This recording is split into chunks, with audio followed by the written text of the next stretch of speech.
आप सभी का स्वागत है करंट अफेयर्स क्लास में। आज के इस क्लास में हम 28 मार्च के लिए करंट अफेयर्स के क्वेश्चन डिस्कस करने वाले हैं। आज के इस क्लास में हम 27 और 28 मार्च दोनों डेट की जो करंट अफेयर्स है उसको आज हम इस क्लास में डिस्कस करने वाले हैं। तो चलिए आज की क्लास को हम स्टार्ट करते हैं। आज के क्लास में हमारा पहला प्रश्न हो जाएगा, विश्व टीबी दिवस 2024 का विषय क्या है। ऑप्शन नंबर ए कह रहा है हाँ हम टीबी खत्म कर सकते हैं, हम टीबी को ख़त्म कर सकते हैं, टीबी ख़त्म करेंगे और दुनिया में टीबी रोकेंगे।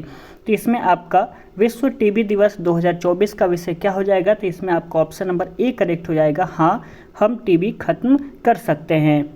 चलिए इसके बारे में कुछ देख लेते हैं। विश्व क्षय रोग दिवस हर साल 24 मार्च को मनाया जाता है, ध्यान रखिएगा। यह तपेदिक टीबी के बारे में जागरूकता बढ़ाने और इसे खत्म करने के लिए अधिक प्रयासों की वकालत करने के लिए मनाया जाता है। विश्व स्वास्थ्य संगठन WHO ने 24 मार्च 1982 को पहला विश्व क्षय रोग दिवस मनाया था। कब मनाया जाता है? 24 मार्च को मनाया जाता है। पहली बार यह कब मनाया गया था? तो 24 मार्च 1982 को मनाया गया था।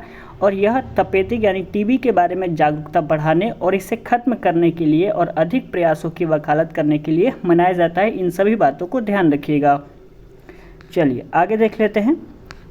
दूसरा प्रश्न कह रहा है, ऑस्ट्रेलिया की SSN AUKUS पनडुब्बियों के निर्माण के लिए किन देशों ने एक नए समझौते पर हस्ताक्षर किए हैं। तो इसमें आपका ऑप्शन नंबर ए करेक्ट हो जाएगा, अमेरिका, ब्रिटेन और ऑस्ट्रेलिया। इन तीनों देशों ने हस्ताक्षर किए हुए हैं, ठीक है, यानी समझौते पर हस्ताक्षर किए हुए हैं। किस पर? SSN AUKUS पनडुब्बियों के निर्माण के लिए अमेरिका, ब्रिटेन और ऑस्ट्रेलिया ने समझौते पर हस्ताक्षर किए हैं। चलिए इसके बारे में देख लेते हैं। अमेरिका, ब्रिटेन और ऑस्ट्रेलिया ने ऑस्ट्रेलिया की SSN UKUS पनडुब्बियों के निर्माण के लिए एक नए समझौते पर हस्ताक्षर किए हैं। संयुक्त राज्य अमेरिका, यूनाइटेड किंगडम और ऑस्ट्रेलिया के बीच यह समझौता रक्षा सहयोग के प्रयास में एक महत्वपूर्ण मील का पत्थर है। ऑस्ट्रेलिया की AASC और UK स्थित BAE स्टर्मन्स नई त्रिपक्षीय सुरक्षा साझेदारी के तहत रॉयल ऑस्ट्रेलियाई नौसेना के लिए SSN ऑकस पनडुब्बियों का निर्माण करेगी। अगला प्रश्न कह रहा है हमारा, यूनाइटेड किंगडम में सरकार के पहले अश्वेत नेता कौन बने हैं। तो इसमें आपका ऑप्शन नंबर डी करेक्ट हो जाएगा, वॉन गेथिंग। लिखा हुआ है नीचे, वॉन गेथिंग ब्रिटेन में सरकार के पहले अश्वेत नेता बने। वॉन गेथिंग का वेल्स का फर्स्ट मिनिस्टर चुना गया। वह ब्रिटेन में किसी सरकार के पहले अश्वेत नेता बने। उन्हें वेल्स संसद के सदस्यों द्वारा सरकारी नेता चुना गया है। उन्होंने विधानमंडल में 51 में से 27 वोट हासिल किए। वह एक वेल्स पिता और एक जॉम्बियन मां के बेटा हैं। वह किंग चार्ल्स द्वितीय की मंजूरी के बाद शपथ लेंगे। अगला प्रश्न कह रहा है, PM मोदी को मार्च 2024 में order of the Druk Gyalpo मिला। यह किस देश का सर्वोच्च नागरिक पुरस्कार है। तो ध्यान रखिएगा, भूटान का हो जाएगा। ऑप्शन नंबर बी आपका करेक्ट रहेगा। चलिए इसके बारे में कुछ जान लेते हैं। PM मोदी को भूटान का सर्वोच्च नागरिक पुरस्कार मिला। भूटान का सर्वोच्च नागरिक पुरस्कार order of the Druk Gyalpo Bhutan के राजा जिग्मे खेसर नामग्याल वांगचुक द्वारा प्रधानमंत्री नरेंद्र मोदी को प्रदान किया गया है। 22 मार्च को 24 घंटे की राजकीय यात्रा पर भूटान पहुंचे। भारत भूटान संबंधों को मजबूत करने की दिशा में PM मोदी के प्रयासों, विशेष रूप से कोविड-19 टीकों की 500,000 खुराक प्रदान करने के भारत के प्रयास के लिए 2021 में भूटान का सर्वोच्च नागरिक पुरस्कार देने की घोषणा की गई थी। चलिए आगे बात कर लेते हैं।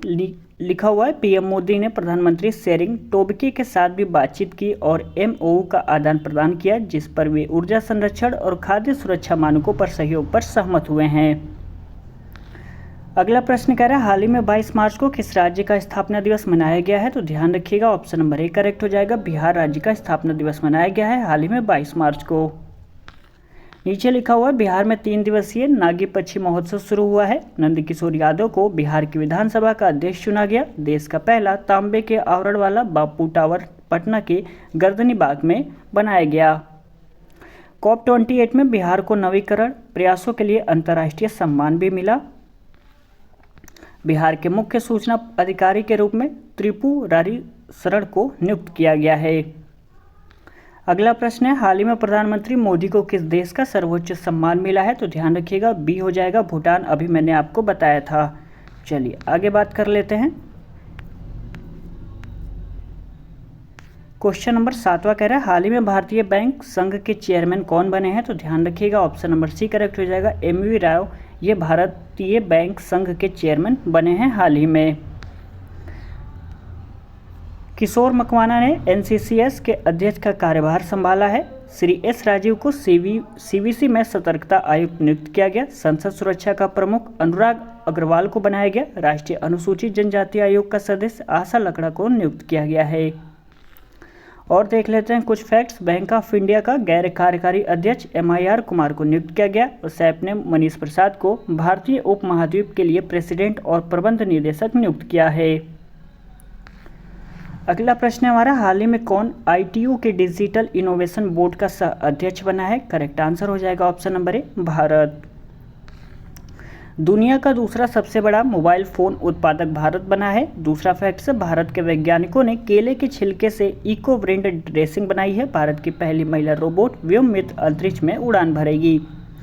हेनले पासपोर्ट इंडेक्स 2024 में भारतीय पासपोर्ट 50वें स्थान पर रहा और डेनमार्क ने भारत में हरित ईंधन गठबंधन की शुरुआत की। श्रीलंका के पर्यटन शोध के रूप में शीर्ष पर रहा भारत। अगला प्रश्न है, हाल ही में किस देश में पहली बार सुअर की किडनी जीवित व्यक्ति में प्रत्यारोपित की गई है? इसमें आपका correct answer option number C हो जाएगा, अमेरिका।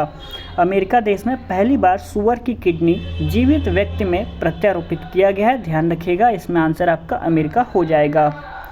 चलिए कुछ और जान लेते हैं। अमेरिका ने भारत को 31 प्रीडेटर ड्रोन बनाने की मंजूरी दी है, बेचने की मंजूरी दी है। और स्टार्टअप्स फीडिंग वैश्विक रैंकिंग 2023 में अमेरिका शीर्ष पे रहा। और भारत और अमेरिका के बीच संयुक्त अभ्यास सूरज प्रहार उमरोई मेघालय में हुआ है। और फिनटेक यूनिकॉर्न के मामले में USA शीर्ष पे रहा है। और भारत के बाहर डॉक्टर भीमराव अंबेडकर की सबसे बड़ी प्रतिमा का अनावरण मैरीलैंड अमेरिका में किया गया है। ध्यान रखिएगा भारत के बाहर यानी अमेरिका में डॉक्टर भीमराव अंबेडकर की सबसे बड़ी प्रतिमा का अनावरण किया गया है मैरीलैंड अमेरिका में। चलिए अगला प्रश्न देख लेते हैं। क्वेश्चन नंबर 10, हाल ही में किस देश में 9 वर्षों में पहली बार विवाह दर बढ़ी है? करेक्ट आंसर हो जाएगा बी, चीन। कुछ फैक्ट्स देख लेते हैं। अंटार्कटिका वैज्ञानिक अध्ययन के लिए चीन ने क्विनलिंग स्टेशन का अनावरण किया। दूसरा फैक्ट से अमेरिका, ऑस्ट्रेलिया और जापान ने दक्षिण चीन सागर में संयुक्त अभ्यास किया। तीसरा कह रहा है चीन ने एक नया उपग्रह आइंस्टीन प्रोब लॉन्च किया है। चीन ने डिंग जून को अपना नया रक्षा मंत्री नियुक्त किया। अगला फैक्ट्स कह रहा है चीन ने मिस्र के साथ मिलकर मिसमैट 2 सैटेलाइट लॉन्च किया। और देख लेते हैं चीन ने दुनिया का पहला चौथी पीढ़ी का परमाणु रिएक्टर भी शुरू किया है। अगला प्रश्न है, हाल ही में किसने वैश्विक असमानता पुरस्कार 2024 जीता है? तो करेक्ट आंसर सी हो जाएगा, उपयुक्त दोनों यानी बीना अग्रवाल ने भी और जेम्स के बॉयस इन दोनों ने वैश्विक असमानता पुरस्कार 2024 जीता है। ध्यान रखिएगा ऑप्शन नंबर सी आपका करेक्ट रहेगा।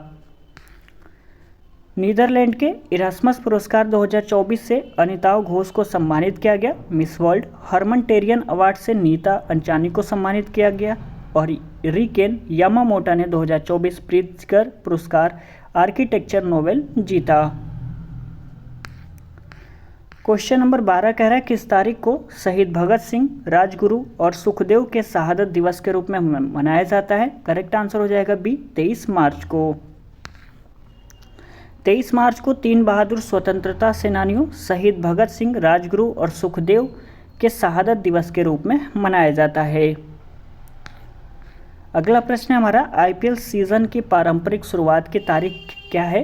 अप्रैल का आखिरी शुक्रवार, मार्च का आखिरी शुक्रवार, अप्रैल का पहला शुक्रवार और मार्च का दूसरा शुक्रवार। तो करेक्ट आंसर बी हो जाएगा, मार्च का आखिरी शुक्रवार। Tata Indian premier league IPL 2024 शुक्रवार 22 मार्च 2024 को शुरू हुआ है। परंपरागत रूप से BCCI हर साल मार्च के आखिरी शुक्रवार को IPL सीजन शुरुआत करता है और इस बार भव्य क्रिकेट तमाशा गुड फ्राइडे पर शुरू हुआ। अगला प्रश्न है जो कि आज के इस क्लास का लास्ट प्रश्न होगा हमारा, हाल ही में प्रधानमंत्री नरेंद्र मोदी को भूटान का सर्वोच्च नागरिक पुरस्कार कौन सा प्रदान किया गया है? इसमें आपका correct answer option number C हो जाएगा, डुग ग्याल्पो का आदेश। यह जो पुरस्कार है उसे प्रदान किया गया है किसे? प्रधानमंत्री नरेंद्र मोदी को।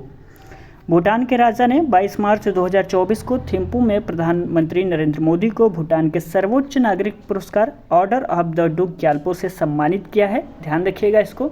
तो आज की क्लास में बस इतना ही। यदि वीडियो आपको पसंद आया होगा तो प्लीज़ इस वीडियो को लाइक ज़रूर कर दीजिएगा। अपने दोस्तों में इस वीडियो को आप सभी शेयर कर सकते हैं। यदि वीडियो आपको अच्छा लगा होगा तो आपका दिल करे तो एक प्यारा सा नीचे कमेंट जरूर करिएगा कि आपको वीडियो कैसा लगा। चैनल को सब्सक्राइब नहीं किया है तो कर लीजिए, आपको यहाँ पे डेली ऐसे क्लासेस मिलते रहेंगे।